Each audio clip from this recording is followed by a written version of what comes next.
اللہ کے رسول صلی اللہ علیہ وسلم نے مساجد کی صفائی رکھنے کی بہت تاکید فرمائی. یہ اجتماعی جگہ ہے یہاں. اللہ کے رسول صلی اللہ علیہ وسلم نے مسجد میں کوئی ایسی چیز کھا کر آنے سے منع فرمایا جس سے بدبو ہو اور دوسرے کو تکلیف پہنچے. اللہ کے رسول صلی اللہ علیہ وسلم نے گلی کوچوں کی صفائی کے سلسلے میں یہ کہا کہ اگر کوئی چیز تکلیف دہ چیز، کانٹا ہے، پتھر ہے، کوئی اور چیز ہے، سڑک پر راستے میں پڑی ہوئی ہے تو اس کو ہٹا دینا صدقہ ہے. اللہ کے رسول صلی اللہ علیہ وسلم نے اس کے اپوزٹ بھی ارشاد فرمایا کہ اگر کوئی گلی کوچے میں کوڑا ڈالتا ہے تو سخت ناپسندیدہ ہے، سیئہ ہے، برا عمل ہے. الحمدللہ رب العالمین والصلاة والسلام علی رسولہ الامین وعلی آلہ وصحبہ اجمعین الی یوم الدین. اما بعد، قال اللہ تعالی فی کتابہ المجید: اعوذ باللہ من الشیطان الرجیم، ان اللہ یحب التوابین ویحب المتطہرین. وقال رسول اللہ صلی اللہ علیہ وسلم: الطہور شطر الایمان. برادران اسلام، صفائی، طہارت ایک بہت پسندیدہ عمل ہے انسانی معاشرے میں. یہ زیب و زینت کا ذریعہ بھی ہے، انسانی فطرت کی آواز بھی ہے. جو متمدن قومیں ہیں ان کا شعار بھی ہے.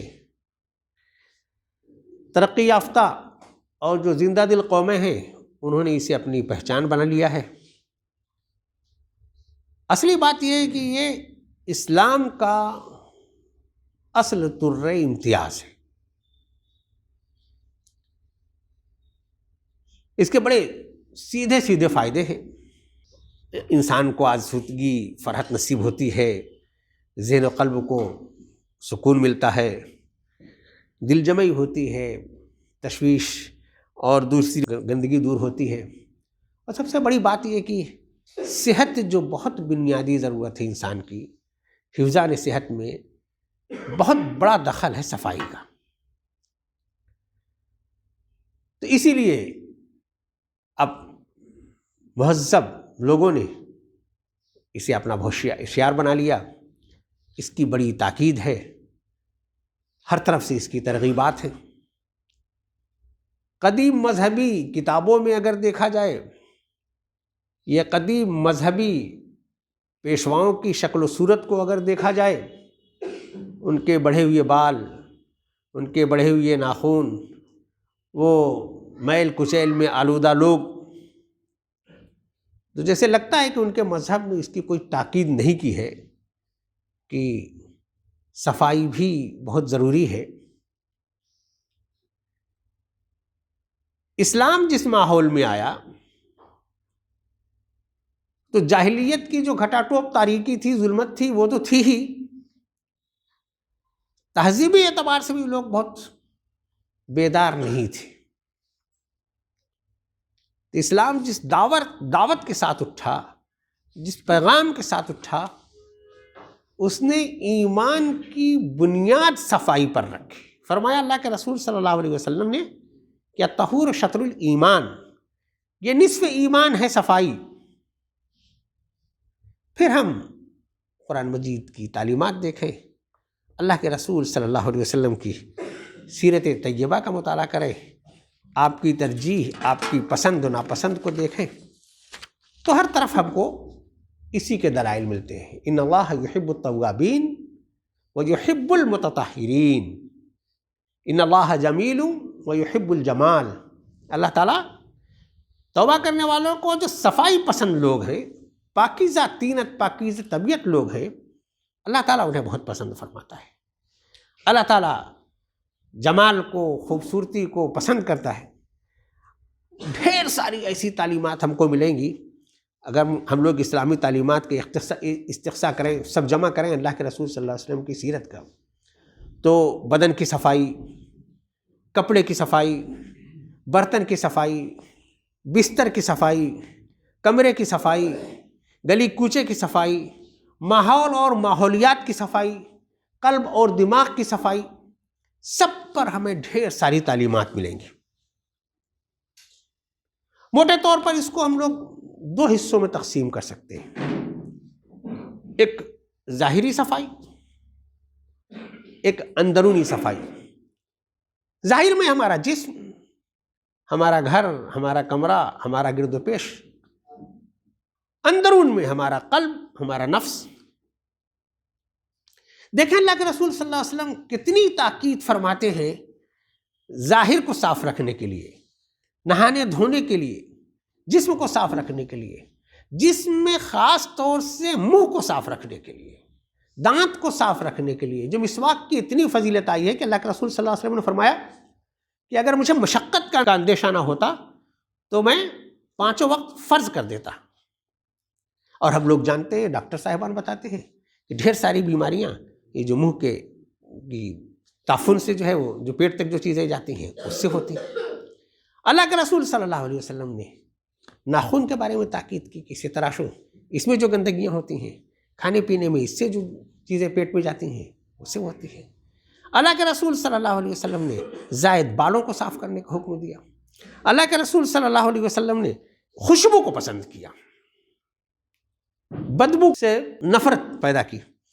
اللہ کے رسول صلی اللہ علیہ وسلم نے اس صفائی کو اسلام کے نظام عبادت سے جوڑ دیا کہ روزانہ 5 وقت کی نماز پڑھنی ہے تو نماز کی شرط رکھی کہ تم کو پاک ہونا ہے اندر سے اور باہر سے، غسل کی ضرورت ہے تو غسل کرنا ہے، اور وضو کی ضرورت ہے تو وضو کرنا ہے۔ اور کتنی اچھی دل لگتی مثالوں سے سمجھایا اللہ کے رسول صلی اللہ علیہ وسلم نے کہ اگر کسی گھر کے دروازے پر ندی ہو اور وہ 5 مرتبہ اس میں نہاتا ہو تو کیا میل کچیل اس کے بدن پر رہ جائے گی؟ اس مثال میں 5 مرتبہ کوئی نماز پڑھے گا، اللہ کے سامنے جھکے گا، اس کا قلب پاکیزہ ہوگا، یہ بات بھی ہے۔ 5 مرتبہ آدمی کے جسم پر پانی سے وہ دھوئے گا تو اس کی ہر طرح سے صفائی بھی ہوگی۔ اللہ کے رسول صلی اللہ علیہ وسلم نے صفائی کے عمل کو عبادت کے ساتھ ساتھ روز حشر کی ایک مثال دے کر کے سمجھایا کہ میری امت دوسری امتوں سے ممتاز ہوگی روز حشر، اس کے جو وضو کے جو اعضاء ہیں وہ خاص طور سے وہاں چمکیں گے۔ اتنی تاکید اللہ کے رسول صلی اللہ علیہ وسلم نے جسم کو صاف رکھنے کے لیے کہا۔ برتن کے سلسلے میں تاکید فرمائی، ڈھک کر کے رکھو۔ دروازے کے سلسلے میں، کمرے کے سلسلے میں کہا کہ اس کو دروازہ بند کرو۔ جوتا اگر کوئی آدمی پہننا چاہ رہا ہے تو اللہ کے رسول صلی اللہ علیہ وسلم نے تاکید فرمائی کہ پہلے اسے جھاڑ لو، کوئی گندگی ہوگی، کوئی نقصان دہ چیز ہوگی تو وہ نقصان پہنچا سکتی ہے۔ اللہ کے رسول صلی اللہ علیہ وسلم نے باہر کا اپنا جو گرد و پیش کا ماحول ہے اس کو صاف کرنے کی تاکید فرمائی۔ تو ڈھیر ساری ایسی جو چیزیں ہیں جس سے لگتا ہے کہ اللہ کے رسول صلی اللہ علیہ وسلم کو صفائی بہت پسند تھی۔ کسی طرح کی کوئی غلاظت، کسی طرح کی کوئی گندگی آپ کے پاس، آپ کی گرد و پیش اگر ہے تو آپ کو اس سے نفرت ہے۔ ان باتوں کو ہم لوگ الگ الگ کیٹیگری میں کر سکتے ہیں۔ جسم کی صفائی ہو گئی، اپنے گھر کی، اپنے کمرے کی صفائی ہو گئی، اپنی کیاریوں کی صفائی ہو گئی، اپنے محلہ پڑوس کی صفائی ہو گئی، نالوں کی صفائی ہو گئی، کوڑے دان کی صفائی ہو گئی۔ یہ سب وہ باتیں ہیں جو ہم کو اللہ کے رسول صلی اللہ علیہ وسلم کی سیرت مل جائیں گی۔ اللہ کے رسول صلی اللہ علیہ وسلم نے مساجد کی صفائی رکھنے کی بہت تاکید فرمائی۔ یہ جو اجتماعی جگہ ہے یہاں، اللہ کے رسول صلی اللہ علیہ وسلم نے مسجد میں کوئی ایسی چیز کھا کر آنے سے منع فرمایا جس سے بدبو ہو اور دوسرے کو تکلیف پہنچے۔ اللہ کے رسول صلی اللہ علیہ وسلم نے گلی کوچوں کی صفائی کے سلسلے میں یہ کہا کہ اگر کوئی چیز تکلیف دہ چیز، کانٹا ہے، پتھر ہے، کوئی اور چیز ہے، سڑک پر راستے میں پڑی ہوئی ہے تو اس کو ہٹا دینا صدقہ ہے۔ اللہ کے رسول صلی اللہ علیہ وسلم نے اس کے اپوزٹ بھی ارشاد فرمایا کہ اگر کوئی گلی کوچے میں کوڑا ڈالتا ہے تو وہ سخت ناپسندیدہ ہے، سیئہ ہے، برا عمل ہے۔ یہ چیزیں وہ ہیں جو ہمیں آج سے 1400-1500 سال پہلے اللہ کے رسول صلی اللہ علیہ وسلم کی تعلیمات میں ملتی ہیں۔ اب ادھر پچھلے زمانوں میں نئی تہذیبیں، نئی تعلیمات، خاص طور سے اس کی بڑی تاکید ہے کہ ماحول کو، گھر کو، بچوں کو، سب کو صاف رکھا جائے۔ تو اسکول میں بھی اس کی تعلیم ہوتی ہے، بچوں کو ترغیب دی جاتی ہے، گھر میں بھی تاکید ہوتی ہے، باقی دوسری جگہوں پر بھی تاکید ہوتی ہے، گورنمنٹ بھی اس کا انتظام کرتی ہے۔ بلکہ پچھلے دنوں تو ہماری گورنمنٹ نے بہت بڑا شکشا ابھیان بھی چلایا کہ یہ صفائی ہونی چاہیے کہ اسلامی معاشرے کی یا انسانی معاشرے کی بہت بڑی ضرورت ہے۔ ان چیزوں میں اسلام کا صفائی پسندی کا وہ پہلو جو فضا کو جو لوگ آلودہ کرتے ہیں، ماحولیات کو جو لوگ آلودہ کرتے ہیں، اس پر بھی کافی ریسرچ آئی ہے۔ اللہ کے رسول صلی اللہ علیہ وسلم کے تعلیمات میں، قرآن مجید کی آیات میں اس طرف بھی زور ہے کہ یہ جو ہم فضا کو جو آلود کرتے ہیں کسی وجہ سے بھی کرتے ہیں، چاہے ہماری اپنی وہ کھیتی باڑی کے نظام ہو، چاہے ہماری گاڑیاں ہوں، چاہے کوئی اور چیز ہے، یہ بھی ناپسندیدہ ہے اور اس سے بچنے کے لیے بھی ہمیں تاکیدات ملتی ہیں۔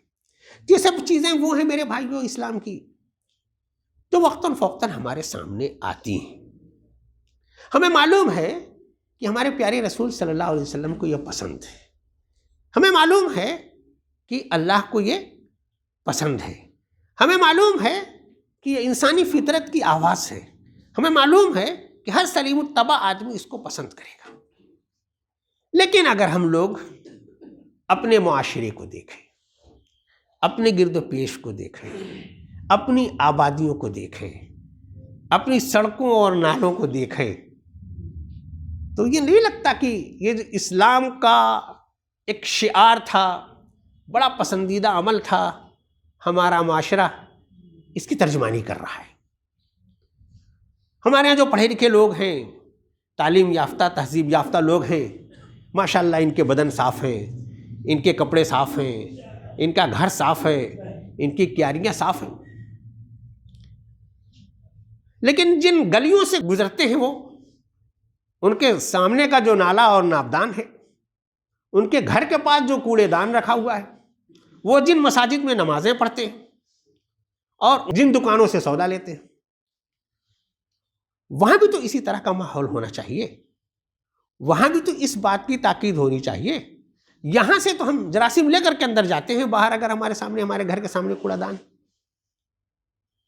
ہمارا نالا صاف نہیں، اور اگر خیر سے ہم مسلمانوں کی ذرا پسماندہ آبادیوں میں چلے جائیں جن کے پاس وسائل زندگی کم ہے، تو وہاں تو بہت ہی برا حال ہے، الحفیظ علامہ، بیمار بھی وہ زیادہ ہوتے ہیں۔ اس کا سبب بھی یہ ہے کہ ان کے ہاں صفائی کا بہت اہتمام نہیں ہے۔ تو میرے ایمان والے بھائیوں،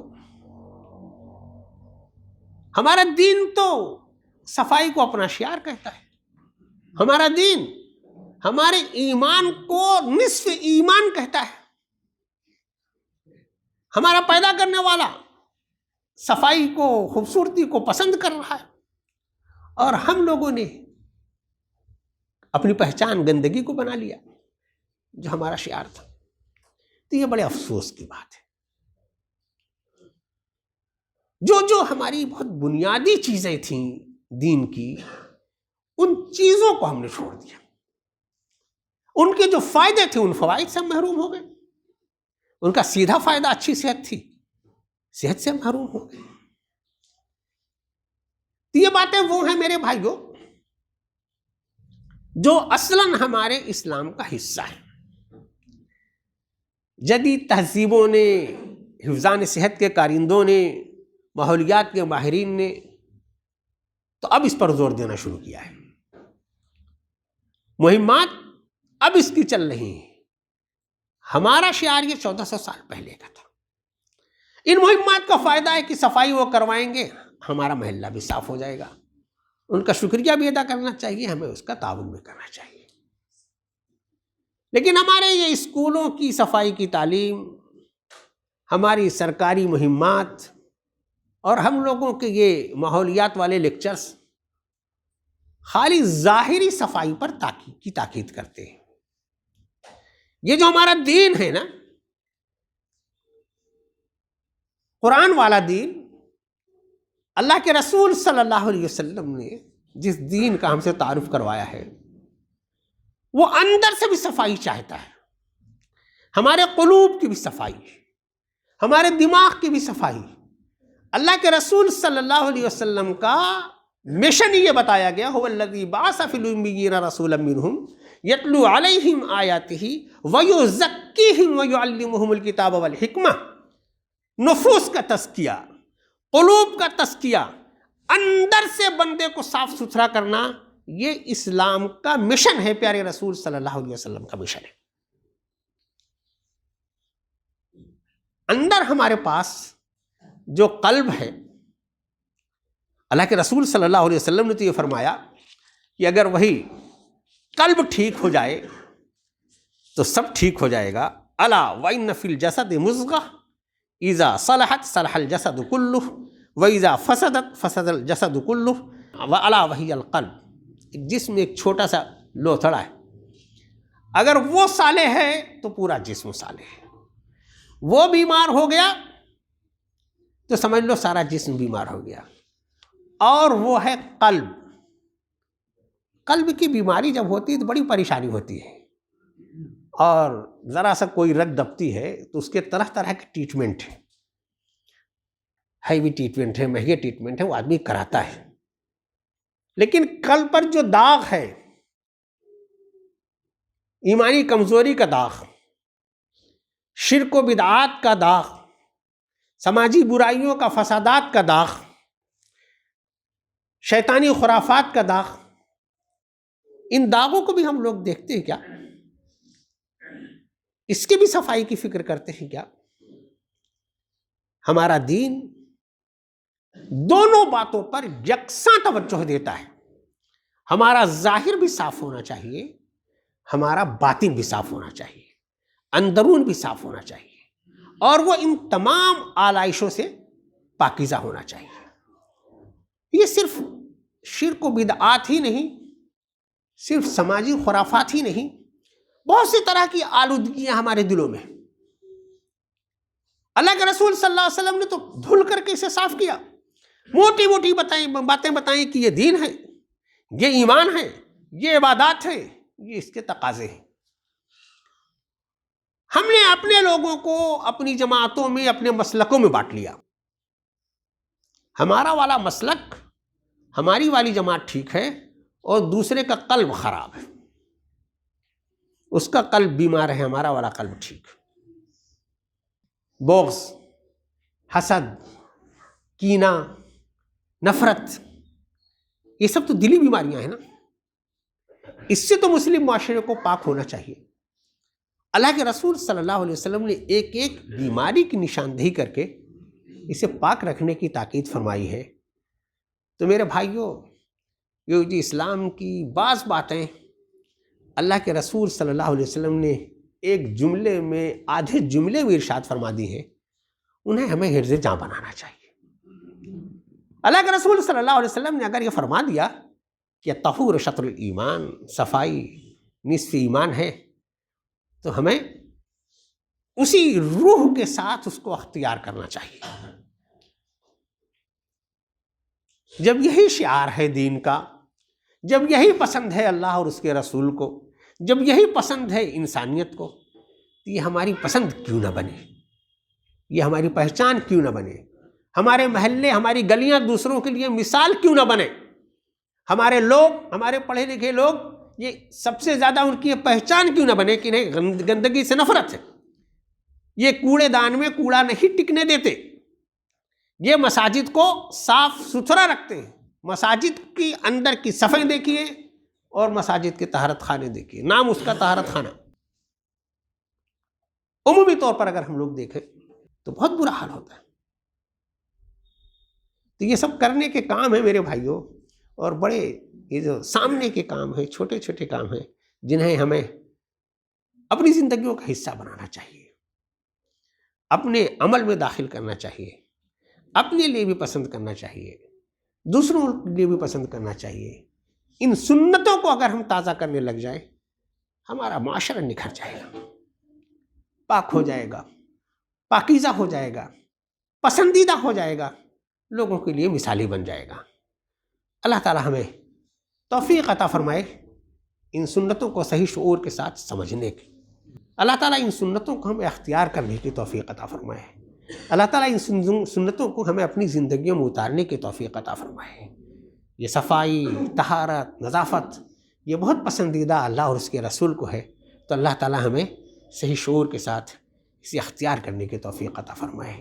بارک اللہ لنا ولکم فی القرآن العظیم ونفعنا وإیاکم بالآیات والذکر الحکیم.